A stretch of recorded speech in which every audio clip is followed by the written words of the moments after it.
ನಮಸ್ಕಾರ ಸ್ನೇಹಿತರೆ, ನಮ್ಮ KPS ಕನ್ನಡ ಪಾಠಶಾಲೆ ಚಾನೆಲ್ಗೆ ಸ್ವಾಗತ. ಮಾತೃಭಾಷೆ ಕನ್ನಡ ಅಲ್ಲದೇ ಇರುವ ಮಕ್ಕಳಿಗೆ ಸುಲಭವಾಗಿ ಕನ್ನಡ ಕಲಿಸುವ ನಮ್ಮ ಈ ಪ್ರಯತ್ನಕ್ಕೆ ನಿಮ್ಮ ಪ್ರೋತ್ಸಾಹ ಇರಲಿ. ಚಾನೆಲ್ ಅನ್ನು ಲೈಕ್ ಮಾಡಿ, ಇತರ ವಿದ್ಯಾರ್ಥಿಗಳೊಂದಿಗೆ ಶೇರ್ ಮಾಡಿ, ಸಬ್ಸ್ಕ್ರೈಬ್ ಮಾಡಿಕೊಳ್ಳಿ. Hello friends, welcome to our KPS channel. This is a channel to teach Kannada in an easy way to children whose mother tongue is not Kannada. Please encourage us, like the channel, share with other students and subscribe our channel. ಇವತ್ತು ನಾನು ಆಯ್ಕೆ ಮಾಡಿಕೊಂಡಿರೋದು 3ನೇ ತರಗತಿ ಮಕ್ಕಳಿಗೋಸ್ಕರ ಒಂದು ಪದ್ಯ. ಪಾಠ 14 ಕಪ್ಪೆಯ ಹಾಡು. ಲೆಸನ್ ನಂಬರ್ 14 ಎ ಪೋಯಮ್ ಕಪ್ಪೆಯ ಹಾಡು. ಕಪ್ಪೆ ಮೀನ್ಸ್ ಫ್ರಾಗ್, ಹಾಡು ಮೀನ್ಸ್ ಸಾಂಗ್. ಕಪ್ಪೆಯ ಹಾಡು, ಸಾಂಗ್ ಆಫ್ ಎ ಫ್ರಾಗ್. ಈ ಪದ್ಯನ ಬರೆದಿರೋರು Gopalakrishna Shagrithaya. The poet name is Gopalakrishna Shagrithaya. ಪದ್ಯ ಓದೋಣ. ಮಣ್ಣ ಬಣ್ಣ ನೀಲಿ ಕಣ್ಣ ಸಣ್ಣ ಜೀವಿ ನಾನು, ಸಂಜೆ ಹೊತ್ತು ಕೆರೆಯ ಸುತ್ತ ನೋಡಿರುವೆಯ ನೀನು. ಬೇಸಿಗೆಯಲ್ಲಿ ನೆಲದ ಒಳಗೆ ವಾಸವಿರುವೆನು, ಸುಡುವ ಬಿಸಿಲ ಕಾಲದಲ್ಲಿ ಅಡಗಿ ಬಿಡುವೆನು. ಬಿತ್ತಿ ಬೆಳೆವ ಹಳ್ಳಿ ರೈತ ನನ್ನ ಗೆಳೆಯನು, ನನ್ನ ಕೊರಳ ಹಾಡಿಗಾಗಿ ಕಾಯುತ್ತಿರುವನು. ತುಂಟ ಹುಡುಗ ನನ್ನ ಕಂಡು ಕಲ್ಲು ಎಸೆವನು, ಅವನು ಬರಲು ಮಾರು ದೂರ ಜಿಗಿದು ಬಿಡುವೆನು. ಅದೋ ನೋಡು ಕೇರೆ ರಾಯ ಪಕ್ಕದಲ್ಲಿರುವನು, ಆದ್ದರಿಂದ ಈಗ ಹೋಗಿ ಮತ್ತೆ ಬರುವೆ. ಬಣ್ಣ ಬಣ್ಣ ನೀಲಿ ಕಣ್ಣ. ಮಣ್ಣ ಬಣ್ಣ, the colour of the frog is mud colour. ನೀಲಿ ಕಣ್ಣ, ದ ಐಸ್ ಆರ್ ಬ್ಲೂ. ಸಣ್ಣ ಜೀವಿನ, ಸ್ಮಾಲ್ ಕ್ರೀಚರ್. ಸಂಜೆ ಹೊತ್ತು ಕೆರೆಯ ಸುತ್ತ ನೋಡಿರುವೆ. Have you seen me in the evening times near that lake. ಬೇಸಿಗೆಯಲ್ಲಿ ನೆಲದ ಒಳಗೆ ವಾಸವಿರುವನು. In summer I will live under the land. ಸುಡುವ ಬಿಸಿಲ ಕಾಲದಲ್ಲಿ ಅಡಗಿ ಬಿಡುವೆನು. I will hide myself in the summer. ಬಿತ್ತಿ ಬೆಳೆವ ಹಳ್ಳಿ ರೈತ ನನ್ನ ಗೆಳೆಯನು. So farmer is my friend. He grows crops. He is my friend. ನನ್ನ ಕೊರಳ ಹಾಡಿಗಾಗಿ ಕಾಯುತ್ತಿರುವೆನು. So the farmer is waiting for the song of the frog.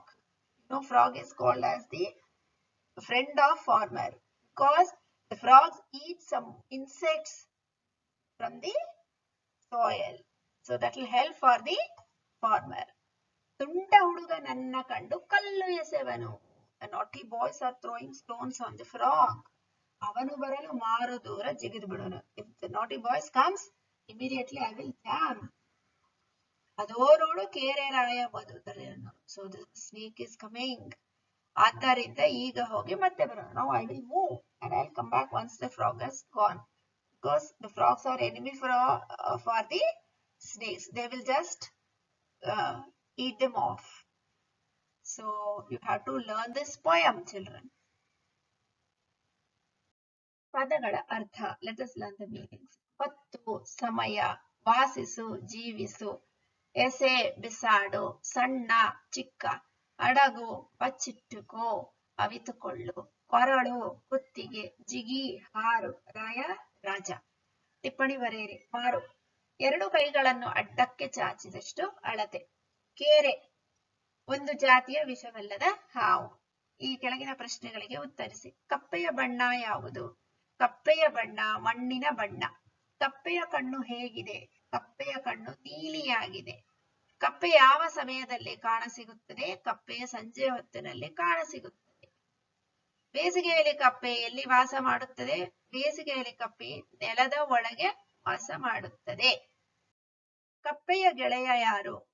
ರೈತನು ಕಪ್ಪೆಯ ಗೆಳೆಯನಾಗಿದ್ದಾನೆ. ರೈತ ಯಾವುದಕ್ಕಾಗಿ ಕಾಯುತ್ತಿರುವನು? ರೈತನು ಕಪ್ಪೆಯ ಕೊರಳ ಹಾಡಿಗಾಗಿ ಕಾಯುತ್ತಿರುವನು. ಈ ಪ್ರಶ್ನೆಗಳಿಗೆ ವಿವರವಾಗಿ ಉತ್ತರಿಸಿ. ಕಪ್ಪೆ ಹೇಗಿರುತ್ತದೆ ಎಂದು ಕವಿ ಹೇಳಿದ್ದಾನೆ. ಇಲ್ಲಿ ಕವಿ ಕಪ್ಪೆಯ ಮಣ್ಣಿನ ಬಣ್ಣದಾಗಿದೆ ಮತ್ತು ನೀಲಿ ಕಣ್ಣುಗಳನ್ನು ಹೊಂದಿದೆ ಹಾಗೂ ಕಪ್ಪೆಯು ಸಣ್ಣ ಜೀವಿ ಎಂದು ಹೇಳಿದ್ದಾನೆ. ತುಂಟ ಹುಡುಗ ಬಂದಾಗ ಕಪ್ಪೆ ಏಕೆ ದೂರ ಜಿಗಿಯುತ್ತದೆ? ತುಂಟ ಹುಡುಗ ಕಪ್ಪೆಯನ್ನು ಕಂಡಾಗ ಕಲ್ಲು ಎಸೆಯುವನು, ಆದ್ದರಿಂದ ಕಪ್ಪೆ ದೂರ ಜಿಗಿಯುತ್ತದೆ. ಬಿಟ್ಟ ಪದ ತುಂಬಿರಿ. You have to fill up the blanks. ಮಣ್ಣ ಬಣ್ಣ ನೀಲಿ ಕಣ್ಣ, ಬಿತ್ತಿ ಬೆಳೆವ ಹಳ್ಳಿ ರೈತ, ಅವನು ಬರಲು ಮಾರು ದೂರ, ಅದೋ ನೋಡು ಕೆರೆ ರಾಯ, ಸಂಜೆ ಹೊತ್ತು ಕೆರೆಯ ಸುತ್ತ. ಇಲ್ಲಿ ನೀಡಿರುವ ಶಬ್ದಗಳಿಗೆ ಸಂಬಂಧಿಸಿದ ಇತರ ಶಬ್ದಗಳನ್ನು ಮಾದರಿಯಂತೆ ಬರೆಯಿರಿ. You have to write as given in the example. ಶಾಲೆ, ಶಿಕ್ಷಕ, ಮಕ್ಕಳು, ಪುಸ್ತಕ, ಪೆನ್ನು. ಅದೇ ತರ ಮನೆ, ತಂದೆ, ತಾಯಿ, ಮಗು, ಕಾಡು, ಆನೆ, ಜಿಂಕೆ, ನವಿಲು, ಕಾರು, ಬಸ್ಸು, ಸ್ಕೂಟರ್, ರಿಕ್ಷಾ, ಅಂಗಡಿ, ಮಾಲೀಕ, ಆಳು, ಗಿರಾಕಿ. ಇಲ್ಲಿ ನೀಡಿರುವ ವಸ್ತುಗಳ ಬಗ್ಗೆ 2 ವಾಕ್ಯಗಳನ್ನು ಬರೆಯಿರಿ. Just write 2 sentences about this given words. ಚೀಲ. ರೈತರು ಹೊಲದಲ್ಲಿ ಬೆಳೆದ ಕಾಳುಗಳನ್ನು ಚೀಲದಲ್ಲಿ ತುಂಬುತ್ತಾರೆ. ಪ್ರವೀಣನು ತರಕಾರಿಯನ್ನು ತರಲು ಚೀಲ ತೆಗೆದುಕೊಂಡು ಹೋದನು. ಹೂ. ಹೂ ಮೀನ್ಸ್ ಫ್ಲವರ್. ತೋಟದಲ್ಲಿ ಬೆಳೆದ ಹೂಗಳನ್ನು ಮಾರುಕಟ್ಟೆಗೆ ತರುವರು. ಮಾರುಕಟ್ಟೆಯಲ್ಲಿ ಆ ಹೂಗಳನ್ನು ಕೊಂಡು ಹೆಂಗಸರು ತಮ್ಮ ತಲೆಗೆ ಮುಡಿದುಕೊಳ್ಳುವರು. ಶಾಲೆ. ನಮ್ಮ ಶಾಲೆಯಲ್ಲಿ ಗುರುಗಳು ಚೆನ್ನಾಗಿ ಪಾಠ ಮಾಡುತ್ತಾರೆ. ನಾವು ಶಾಲೆಗೆ ಸಮವಸ್ತ್ರವನ್ನು ಧರಿಸಿಕೊಳ್ಳುತ್ತೇವೆ.